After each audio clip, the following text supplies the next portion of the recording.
Hello everyone.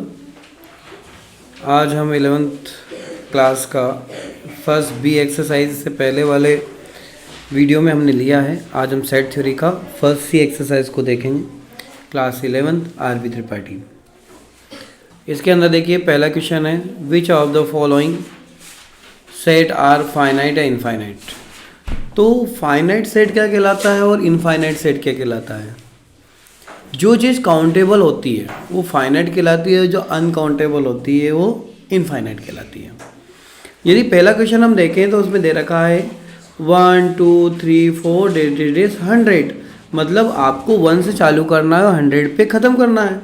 तो obviously बात है कि यहाँ आपको क्या दिखा कि दी गई जो सीरीज होगी वो फाइनाइट सीरीज होगी। तो पहले वाला आपका क्या हो जाएगा, फर्स्ट जो होगा वो होगा फाइनाइट। क्या हो जाएगा, finite.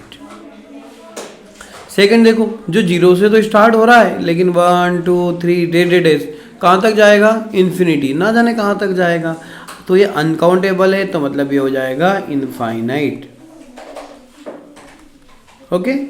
Set of day in a week. Week के अंदर कितने दिन होते हैं, वीक के अंदर 7 दिन होते हैं, Sunday Monday Tuesday Wednesday Thursday Friday Saturday. तो इनको हम काउंट कर सकते हैं। तो ऑब्वियसली बात है, जब किसी भी चीज़ को काउंट किया जाता है तो क्या कहलाता है, फाइनाइट कहलाता है। फोर्थ वाला देखें तो फोर्थ में सेट ऑफ पॉजिटिव इंटीजर और ग्रेटर देन किससे हो गया, 100। अब 100 से ग्रेटर देन जो भी पॉजिटिव इंटीजर होगा वो कहाँ तक जाएगा, 100 के बाद में 1000 10,000 एंड सो ऑन, ना जाने कहाँ तक वो चला जाता जाएगा, उसको हम काउंट नहीं कर सकते। तो ये आएगा इनफाइनाइट। ओके, वो क्या कहलाता है, इनफाइनाइट आपका कहलाएगा। इसके बाद अगला क्या है,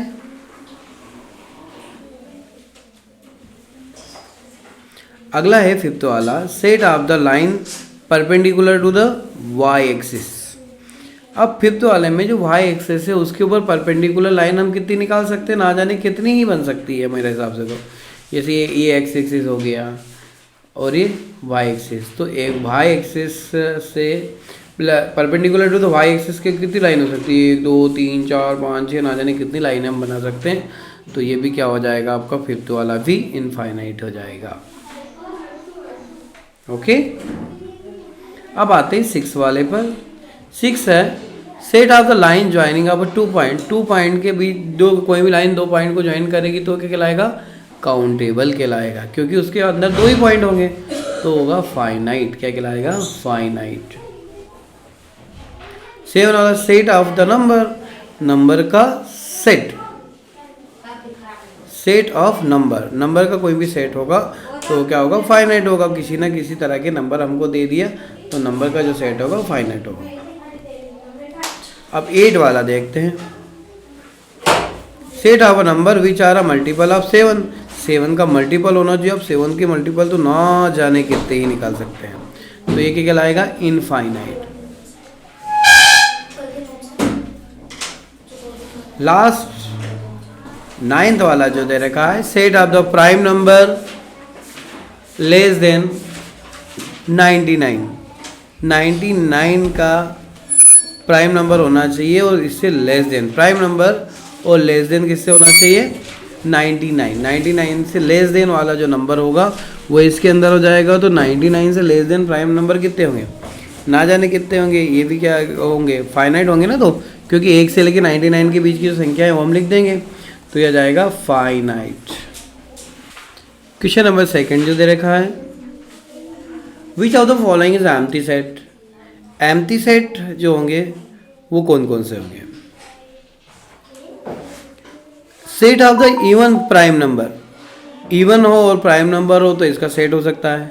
अब ये तो एम्प्टी नहीं हो सकता है, लेकिन x सच दैट x जो है 2 से तो बड़ा हो लेकिन 3 से छोटा हो, तो ऐसी कोई सी संख्या इसके बीच में आ नहीं सकती। तो ये आपका एम्प्टी सेट होगा। क्या हो जाएगा, एम्प्टी।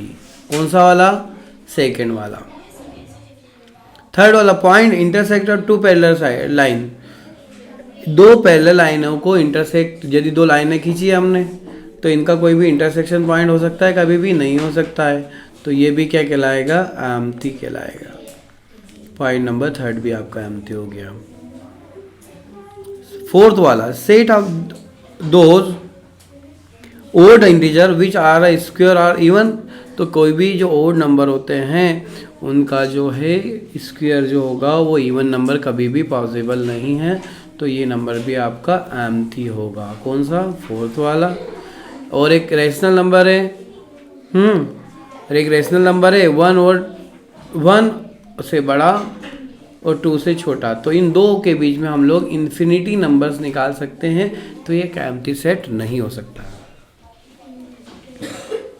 ओके, अब अगला दे रखा, in which the set whether A equal B और नहीं, ए और बी बराबर है या नहीं है ये आपको बताना है। In following state whether A equal B है और नॉट, ये बताना है। तो देखो पहला वाला हम देखें, देखिए ए इक्वल दे रखा है ए बी सी डी और बी इक्वल दे रखा है डी सी बी ए।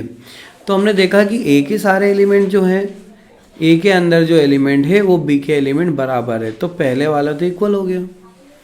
दूसरा देखो उसमें अंदर क्या देखा, 4 8 12 16, तो 4 8 12 16 ए में तो है, लेकिन बी के अंदर 4 8 16 तो है लेकिन 12 नहीं है, तो इस क्वेश्चन में ए किसके बराबर नहीं है, बी के इक्वल नहीं है। एक such that x is multiple of 10, ये 10 का मल्टीपल है। कौन सा वाला, थर्ड वाला।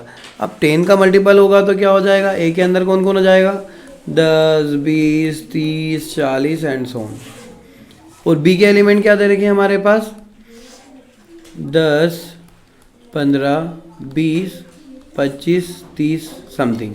तो हमने देखा कि दोनों एलिमेंट तो इक्वल नहीं है, तो ए नॉट इक्वल्स टू बी होगा कौन से वाले के, थर्ड वाले के। ये कौन सा है, सेकंड वाला। ये कौन सा है, फर्स्ट वाला। इसी तरह से फोर्थ वाला हम देख ले, तो फोर्थ वाले में देखो ए के अंदर 1 2 2 3 है और बी के अंदर भी कौन है, 1 2 2 3 है। तो मुझे लगता है कि दोनों चीज़ें बराबर होना चाहिए, है ना, फोर्थ में, क्योंकि एलिमेंट तो वही है। तो ए किसके इक्वल है, बी के इक्वल है। फिफ्थ वाला एक नेचुरल नंबर है,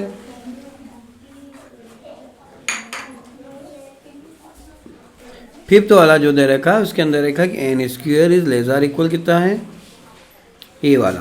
तो ए के अंदर जो एलिमेंट होंगे वो होंगे कितने, -2, है ना, स्क्वायर आई थिंक मेरे हिसाब से ये होना चाहिए। और क्या होगा, उनका जो स्क्वायर होना चाहिए फिफ्थ वाले में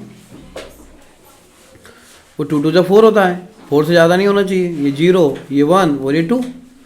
और यदि इसके मिडिल टर्म स्प्लिटिंग करते हैं बी वाले की, तो X square -3x + 2 is equal to 0। तो यहाँ से यदि इसके फैक्टर करें तो इसके फैक्टर हो जाएंगे -2 -3। तो हमने देखा कि ए एलिमेंट जो है -1 इंटू आएगा ना, इसको सोल्व करेंगे तो सॉरी कर लो, एक्स स्क्वायर माइनस का क्या लिखें 2x - 1x, इस हिसाब से सोल्व किया जाए तो यहाँ पे इसकी वैल्यू हो जाएगी 1 और 2, और यहाँ पे क्या है 1 2। तो हम देखते हैं कि ए एलिमेंट जो है बी एलिमेंट के इक्वल नहीं है। ये जरूरी नहीं कि हम सोल्व करके देखें पूरा पूरा,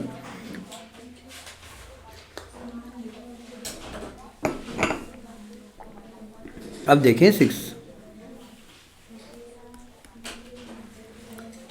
एक सॉल्यूशन निकालना है, एक्सिस ए वाला है ना, X square + 5x + 6 is equal to 0। इसके फैक्टर निकाल लो, x square + 3x + 2x equal 0। अब इसको यदि आप सोल्व करोगे तो मुझे लगता है कि इसके आंसर आएंगे -2 और -3।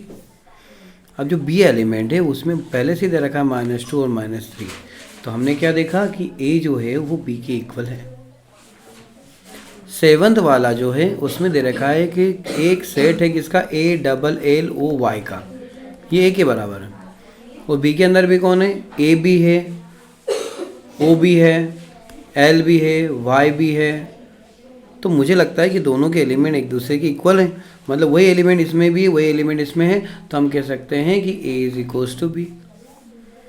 अगला क्वेश्चन जो सेवंथ ये वाला है, इसके अंदर क्या है, 8 वाला अभी अपन ने ऊपर किया वैसे ही है। क्या हो जाएंगे, -2 -1 0 1 एंड 2, और इसके मिडिल टर्म स्प्लिटिंग x²। ये तो वही क्वेश्चन है ऊपर वाले जैसे ही, जिसके फैक्टर 1 और 2 आएंगे। तो हम देखेंगे कि A�not B हो जाएगा। ये हमारा थर्ड क्वेश्चन था। चलिए अब आते हैं नेक्स्ट क्वेश्चन पर। Which the following is empty set? Which of the following is empty set?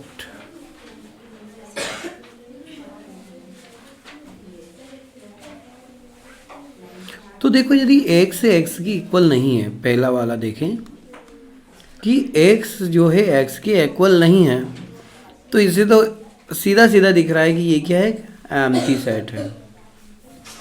दूसरा देखो कि x + 5 = 5, तो x इक्वल किया जाएगा 5 - 5, तो x इक्वल टू कितना आ गया, 0।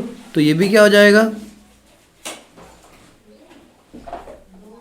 यहाँ पर हमारे पास जो x की कुछ ना कुछ वैल्यू आ रही है, और वो वैल्यू क्या है, 0 है।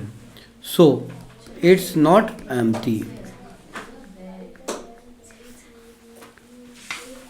B is not the empty set because x की वैल्यू कितनी आ गई आपकी, 0 आ गई। फिफ्थ वाला है x² = 9 है, तो x ही एक इवन इंटीजर है, तो सिंगलटन बताना है इसके अंदर। तो ओबियसली बात है, यदि x² = 9 है, देखो ये सब क्या ऑब्जेक्टिव टाइप क्वेश्चन हैं। x इज इवन इंटीजर, तो यदि हम इसकी वैल्यू सॉल्व करेंगे तो हमारे पास कुछ ना कुछ इसकी वैल्यू आएगी। तो ये सिंगलटन एलिमेंट्स होगा। क्या कहलाएगा ये, क्यों, क्योंकि यहाँ यदि हम x को सोल्व करेंगे तो यहाँ पे ±3 आपका आएगा। This is not a singleton. क्या है, it is not a singleton, मतलब इसमें कुछ ना कुछ वैल्यू आ गई। जबकि अगला जो क्वेश्चन देखें हम, उसमें दे रखा है x², ये क्या इंटीजर है।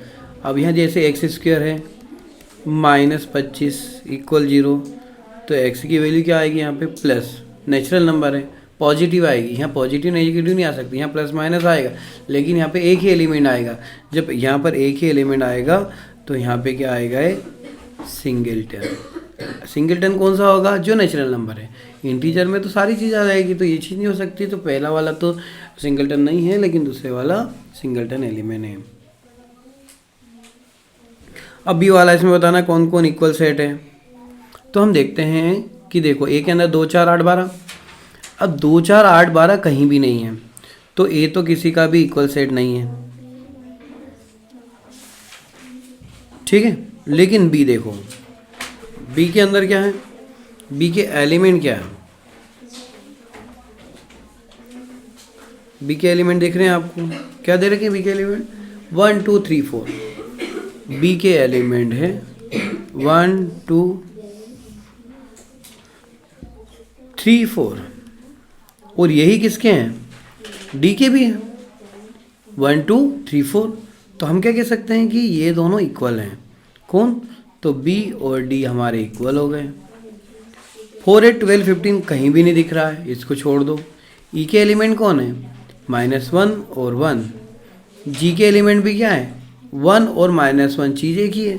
तो ये दोनों भी क्या है, ई सेट किसके बराबर आ गया, जी के बराबर आ गया। ई और जी भी आपके इक्वल हो गए, लेकिन बाकी एलिमेंट नहीं है। तो हम क्या कहेंगे कि ए जो है वो सिंगलटन नहीं, वो इक्वल नहीं है, लेकिन बी डी के इक्वल है, और ई जो है वो जी के इक्वल है। तो इस तरह से आज हमने एक्सरसाइज फर्स्ट सी को कंप्लीट किया। नेक्स्ट एक्सरसाइज नेक्स्ट वीडियो में लेके आते हैं। Thank you very much.